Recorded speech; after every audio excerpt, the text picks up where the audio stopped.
আউযুবিল্লাহি মিনাশ শাইতানির রাজিম। বিসমিল্লাহির রহমানির রহিম। প্রিয় দর্শক, আজকে আমি আপনাদের সামনে যে বিষয়টা নিয়ে আলোচনা করব সেটি অত্যন্ত গুরুত্বপূর্ণ একটা বিষয়। আমি কোরআনের আয়াতের সাথে মেডিকেল সায়েন্সের একটা সমন্বয় করে একটা কথা বলবো। আল্লাহ পাক সূরা রাদের 11 নম্বর আয়াতে বলেছেন, মানুষের জন্য রয়েছে সামনে ও পেছনে একের পর এক আগমনকারী প্রহরী, যারা আল্লাহর নির্দেশে তাকে হেফাজত করে। নিশ্চয়ই আল্লাহ কোনো কওমের অবস্থার ততক্ষণ পরিবর্তন করেন না যতক্ষণ না তারা নিজেদের অবস্থা পরিবর্তন করেন। আর যখন আল্লাহ কোনো জাতির মন্দ চান তখন তা প্রতিহত করা যায় না, এবং তাদের জন্য তিনি ছাড়া কোনো অভিভাবক নেই। এখানে এই আয়াতের প্রথম অংশের যে অংশটুকু সেটি নিয়ে আমি আলোচনা করব, যে মানুষের জন্য রয়েছে সামনে পিছনে একের পর এক আগমনকারী প্রহরী, যারা আল্লাহর নির্দেশে তাকে হেফাজত করে। একজন মানুষ মারা গেলে তার পচন ধরতে মাত্র কয়েক ঘন্টা লাগে। আপনি কখনো কল্পনাও করতে পারবেন না যে আপনার শরীরে, আপনার মুখে, আপনার জিহ্বায়, আপনার ঠোঁটে, আপনার পায়ুপথে, আপনার চোখে, আপনার হাতে কি পরিমাণ জীবাণু রয়েছে, যে জীবাণুগুলো আপনাকে ধ্বংস করতে বেশি সময় লাগবে না। অথবা এমন যে আপনার যে শরীরের যে কোষগুলো, সেগুলো প্রতিনিয়ত বড় হচ্ছে, এবং সেই কোষগুলো একটা নির্দিষ্ট লিমিট পর্যন্ত বড় হয়ে আবার ঝরে পড়ছে, এবং সেই কোষগুলোকে প্রতিহত করার জন্য, সেই কোষের নিয়ন্ত্রণ করার জন্য আবার আরেক ধরনের কোষ শরীরে অবস্থান করে। তো আমরা যদি একদম নর্মালি চিন্তা করি যে আমাদের সবচেয়ে বড় প্রোটেকশন কোনটা, সবচেয়ে বড় প্রহরী কোনটা, আল্লাহ পাকের দেয়া সবচেয়ে বড় নেয়ামত, যে নেয়ামতটা আপনাকে সারাক্ষণ বিপদ থেকে রক্ষা করছে, সেটি হচ্ছে আপনার স্কিন, চর্ম। এই চর্মটা আপনাকে কোনো একটা জীবাণুকে ভিতরে ঢুকতে বাধা দিচ্ছে, কারণ আপনার স্কিনে, আমার স্কিনে বা আমাদের চর্মের মধ্যে কোটি কোটি বিলিয়ন জীবাণু থাকে। এগুলোকে বলা হয় কমেন্সাল জীবাণু, যারা সারাক্ষণে বসে থাকে এবং সুযোগ পেলে, সুযোগ সন্ধানী হিসেবে আপনাকে অ্যাটাক করবে। আপনার জিহ্বাতে এক ধরনের ছত্রাক থাকে, যেটাকে আমরা বলে থাকি যে আম ও বা যে ছত্রাকগুলো, মানে ফাঙ্গাস আমরা যেটাকে বলি ইংলিশে। দেখেন যে আপনার কোনো কারণে শরীরে ইমিউনিটি কমে গেছে, আপনার ওই জিহ্বার উপরে ফাঙ্গাসটা ভিজিবল হয়ে যাচ্ছে। তাহলে আমাদের প্রথম প্রোটেকশনটাই হচ্ছে কি? প্রথম প্রোটেকশনটাই হচ্ছে স্কিন। এই যে স্কিন, আমরা গোসল করার সময় স্কিনকে পরিষ্কার করছি, কোনো ময়লা রাখতে দিচ্ছি না। তারপরে দেখেন কোথাও কেটে গেল, কেটে যাওয়ার সাথে সাথে ওই জায়গায় পেকে যাচ্ছে। অর্থাৎ স্কিন যখন ডিসরাপ্টেড হয়ে গেল, তখন স্কিনের উপরে থাকা যে জীবাণুগুলো, সেগুলো আপনাকে আক্রমণ করতে শুরু করে দিল। এইটাকে বলা হয় first line defence mechanism of the body. এরপরে জীবাণু অনেক চেষ্টা করছে যে আপনার স্কিনের মধ্য দিয়ে সে ঢুকতে পারছে না, কিন্তু কোনো কারণে ঢুকে গেল। কারণ আমাদের স্কিনের সাথে আমাদের শরীরের ছোট ছোট লোমকূপের মাধ্যমে কিন্তু কানেকশন থাকে। এই কানেকশনে, এই লোমকূপের ভেতর দিয়ে যাতে কোনো জীবাণু কোনো ঢুকতে না পারে, এজন্য সেখানে ঘর্মগ্রন্থি থাকে। এই ঘর্মগ্রন্থিগুলো ওই লোমকূপের মধ্য দিয়ে জীবাণুদেরকে ওয়াশ আউট করে দেয়। এই ওয়াশ আউট করার পর যেটা করে সেটা হচ্ছে যে কোনো কারণে জীবাণু যদি ওই ছিদ্র, ওই লোমকূপের মধ্যে ঢুকে যেতে পারে, তাহলে দেখা যায় ওই জায়গায় একটা ফোড়া হচ্ছে। অথবা আপনি কিছু খেলেন, বাজারে গিয়ে খেলেন, এই খাবারটা খেয়ে আপনি ওর মধ্যে জীবাণু আছে, ওটা আপনি খেলেন। আপনি কি মনে করছেন যে আপনি যা খাচ্ছেন, পানি খাচ্ছেন, ভাত খাচ্ছেন, এর মধ্যে কোনো জীবাণু নাই? একটা নির্দিষ্ট লিমিট পর্যন্ত আমরা বলি যে পানির মধ্যেও নির্দিষ্ট লিমিট পর্যন্ত কিন্তু জীবাণু থাকে, ইকোলাই থাকে। ইকোলাইটা আমার কিন্তু পেটে যাচ্ছে।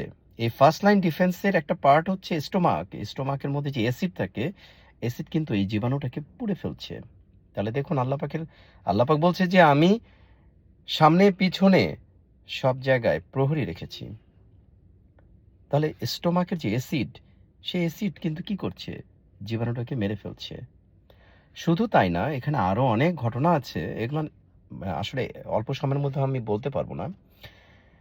আচ্ছা, আপনার একটা জীবাণু এবার কোনোভাবে স্টোমাক এস্কেপ করছে, অথবা স্কিন এস্কেপ করেছে, অথবা চোখ দিয়ে ঢুকেছে, অথবা নাক দিয়ে ফুসফুস দিয়ে ঢুকে গেছে। আমাদের আরেকটা ডিফেন্স মেকানিজম হচ্ছে ফুসফুস। আপনি প্রতিনিয়ত কিন্তু ধুলা বালি জীবাণু কিন্তু টানছেন। ফুসফুসের যে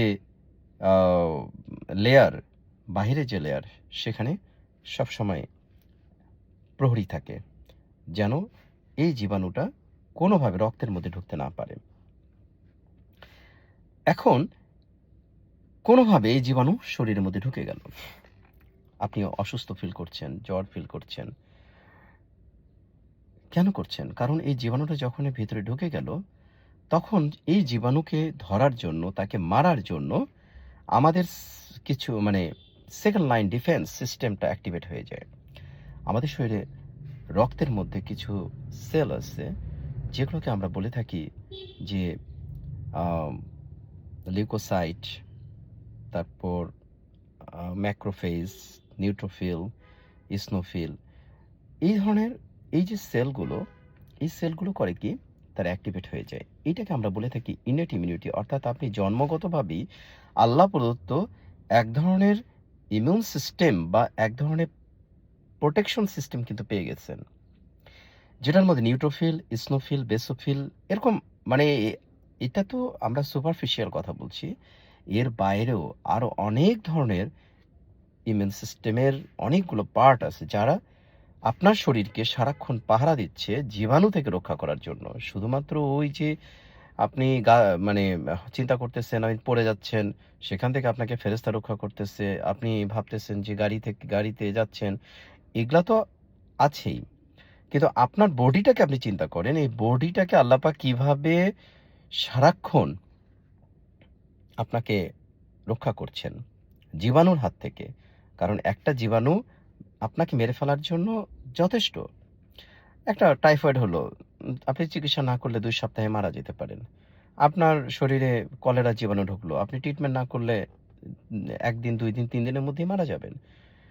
তাহলে এই জীবাণুটা যখন রক্তে গেল, তখন আমরা বলছি সেকেন্ড লাইন সিস্টেমে আমাদের যে immune system, innate immune system, যে সেলগুলো আমাদের শরীরে আছে, তারা অ্যাক্টিভেট হয়ে যায় এবং তারা আপনারকে সেভ করার জন্য এই সমস্ত জীবাণুকে মেরে ফেলতে শুরু করে দেয়। কোনো কারণে এই সমস্ত জিনিসও যখন বৃথা হয়ে যায়, যে শরীর আর পারছে না, তখন কিছু ইমিউন সিস্টেম আছে, যেটাকে আমরা বলি অ্যাকোয়ার্ড ইমিউন সিস্টেম, যেই সিস্টেমটাকে তখন হয় অ্যাক্টিভ করতে হয় বা অ্যাক্টিভ করে রেখে দিতে হয়, অথবা তখন ডাক্তারের সহায়তা নিয়ে ওই ইমিউন সিস্টেমটাকে তখন অ্যাক্টিভেট করতে হয়, যেগুলোকে আমরা বলি যে cellular defence system, humeral defence system. এভাবে আমরা এগুলো তো আসলে আমি যা বলছি সেটা হচ্ছে একটা মানে গ্রস কথাবার্তা বলছি। তাহলে দেখেন আল্লাহ পাক কোরআনে যা বলছেন, বিজ্ঞান থেকে কিন্তু আমরা আলাদা নই। বিজ্ঞান, কোরআন, কোরআন হচ্ছে বিজ্ঞানময় কোরআন, ইয়াসিন ওয়াল কোরআনিল হাকিম। এখন এই জিনিসগুলো আপনাকে যে প্রোটেকশন করছে, এদের জন্য আপনাকে তো খাবার দিতে হবে। আপনাকে প্রহরীদের খাবার দিতে হবে না? এই খাবারটা আপনি কি খাবেন? আপনাকে পুষ্টিকর খাবার খেতে হবে। শাক, সবজি, মাছ, ভেজাল মুক্ত খাবার-দাবার, কেমিক্যাল মুক্ত খাবার-দাবার, এবং আপনি এই যে প্রহরীদেরকে যে আপনি যে সেভ করবেন, প্রহরীদেরকে যে আপনি আপনি আপনার বাসায় পাহারাদার রেখেছেন, হুম? তো আপনি বিশাল দেহি একটা পাহারাদার রাখছেন। কেন? গুন্ডা পান্ডাদের হাত থেকে রক্ষা করার জন্য। তো তাকে আপনি কি দিবেন? তাকে হচ্ছে ভালো, ভালো খাবার দিবেন যাতে তার কাছে শক্তি থাকে। সেই শক্তি দিয়ে সে যাতে চোর ডাকাত থেকে আপনার বাড়িকে রক্ষা করতে পারে। একইভাবে আপনার শরীরের জন্য আপনাকে পুষ্টিকর খাবার খেতে হবে। প্রতিদিন আপনাকে পর্যাপ্ত পরিমাণে সবজি খেতে হবে, মাছ খেতে হবে। এরপরে স্মোকিং করা যাবে না। কেন স্মোকিং করা যাবে না? কারণটা হচ্ছে স্মোকিং যদি করেন আপনি, আপনি কিন্তু ফার্স্ট লাইন ডিফেন্সকে ধ্বংস করছেন। আপনি সিগারেট খাচ্ছেন, এই সিগারেটটা আপনার ফুসফুসের ১ম লেয়ারটাকে নষ্ট করে দিচ্ছে। ১ম ডিফেন্স সিস্টেম। যার জন্য জীবাণু আপনার শরীরে ঢুকতে পারে, আপনার ফুসফুসের ক্ষতিগ্রস্ত হতে পারে। আপনি অ্যালকোহল খাচ্ছেন। অ্যালকোহল আপনার লিভারকে নষ্ট করতে পারে এবং এই লিভার এমন একটা জায়গা, এমন একটা ডিফেন্স সিস্টেম, আপনি যাই খান না কেন, আপনি যাই খান, প্রত্যেকটা খাবার এই লিভারে যাওয়ার পরে ফিল্ট্রেশন হবে এবং লিভারের মধ্যে এমন একটা প্রহরী আছে, যে প্রহরীটা এই ফার্স্ট লাইন ডিফেন্সের একটা পার্ট, যেটার নাম হচ্ছে সেকেন্ড লাইন ডিফেন্সের পার্ট, যেটার নাম হচ্ছে ম্যাক্রোফেজ, লিভার ম্যাক্রোফেজ, কাফার সেল আমরা বলে থাকি। এই কাফার সেল কি করে? যত আবর্জনা, ময়লা আবর্জনা আপনি যা খাচ্ছেন, যদি কোনো কারণে কোনো আজেবাজে কোনো উপাদান থাকে, যদি টক্সিক ম্যাটেরিয়াল থাকে, কেমিক্যাল থাকে, তাহলে সেটাকে সে ধ্বংস করবে। ধ্বংস করে নিজে মরে যাবে। আর যদি নিজে মরে যায়, তাহলে লিভারেরও ক্ষতি হবে। আপনি অ্যালকোহল খাচ্ছেন। এই অ্যালকোহলটা আপনার লিভার ড্যামেজ করে দিচ্ছে। এই ড্যামেজ করার জন্য কি আল্লাহ দায়ী? না, আপনি দায়ী। আপনি দায়ী। এর পরের কথা হচ্ছে যে প্রচুর পরিমাণে পানি খেতে হবে। এই প্রচুর পরিমাণে পানি খেলে আপনার শরীর ওয়াশ আউট হয়ে যাবে। প্রস্রাব দিয়ে জীবাণু বের হয়ে যাবে, ময়লা বের হয়ে যাবে, পায়খানার সাথে জীবাণু বের হয়ে যাবে, ময়লা বের হয়ে যাবে এবং ঘামের সাথে বের হয়ে যাবে। ঘাম যদি হয় তাহলে আপনার শরীরের উপর দিয়ে ওয়াশ আউট হয়ে যাবে জীবাণু এবং ঘামের মধ্যে অ্যান্টিবডি থাকে। অ্যান্টিবডিগুলো হচ্ছে, এরা হলো ওই ভাইরাস, ব্যাকটেরিয়াকে ধ্বংস করে দেয়। তাহলে আমাদের আলোচনার বিষয়টা ছিল এটাই যে কোরআনে আল্লাহ পাক সূরা রাদের ১১ নম্বর আয়াতে বলেছেন যে মানুষের জন্য রয়েছে সামনে পেছনে একের পর এক আগমনকারী প্রহরী, যারা আল্লাহর নির্দেশে তাকে হেফাজত করে। তাহলে আগমনকারী যে প্রহরী যারা, এটা জন্মগতভাবে আপনার আল্লাহ পাক তাকে দিয়েছে আগমনকারী হিসেবে, যে জন্মগতভাবে ইনেট ইমিউনিটি আপনার সারাক্ষণ শরীরে তৈরি হচ্ছে, যে সেলগুলো, সেগুলোই, এবং পরবর্তীতে আপনার কিছু কোডিং করা থাকে, সেগুলো আল্লাহ পাকের নির্দেশে তারা কি করে? আপনার শরীরকে হেফাজত করে থাকেন। তো আজকে এই পর্যন্তই। আল্লাহ হাফেজ।